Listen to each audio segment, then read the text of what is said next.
So this is the third talk I give all year, and this is going to deal with emergent properties, which is kind of a big deal in the world of biology because a lot of biology deals with these things that we call emergent properties. And basically the whole concept of an emergent property is how does the structure of a living organism contribute to its complexity, meaning how it's built is meaningful. There's something about how things are built. This turns out to be a big deal in terms of the actual course because there turn out to be a few learning objectives that are tested. And here's just the reference to the text. And here's some things that you should be able to figure out and so forth. So whenever you deal with something that's alive, what you'll notice immediately is there are patterns to it, meaning there are characteristics that we always seem to find with living organisms, meaning they'll move, they respire, meaning they give off some type of gas exchange and deal with energy. They respond to the environment. They will grow in some manner. They are capable of reproducing. They produce wastes. They have a requirement in terms of nutritional value. They are capable of evolving and communicating. There's all sorts of characteristics that describe living organisms. And one of those characteristics is what we call an emergent property.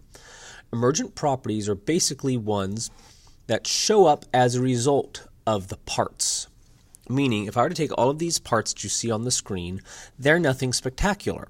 But if you were to combine them all together in a very particular arrangement, you get a car. And that car is capable of doing things that none of those individual parts is capable of doing.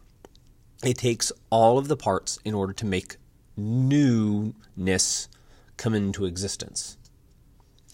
Well, if you look at a cell, that's all cells are. They're bunches of chemicals that if you arrange them in a very particular manner, you get life. Life itself is an example of an emergent property because all of the components that create life aren't alive. When we look at this, it manifests not just in biology, although here's where we'll focus it, but we also see this in the world of chemistry.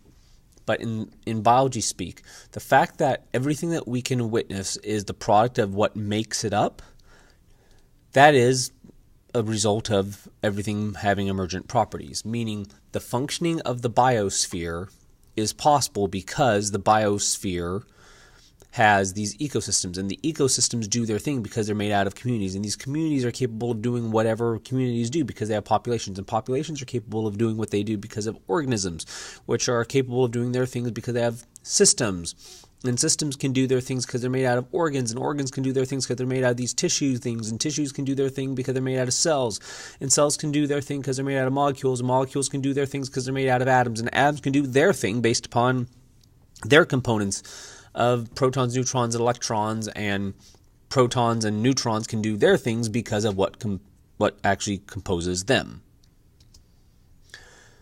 So why do we care about any of this?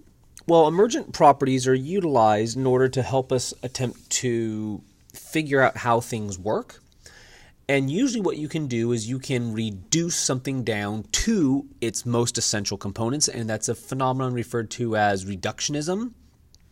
There are some issues with reductionism, but what we can try and do, because how you work is a product of what came before you, your components, if we can understand those components, we have a fighting chance at understanding you. And if I understand you, I have a fighting chance of understanding a group of us. And like I said, that's a phenomenon referred to as reductionism. There are lots of flaws with reductionism, but that's not our place right now for that.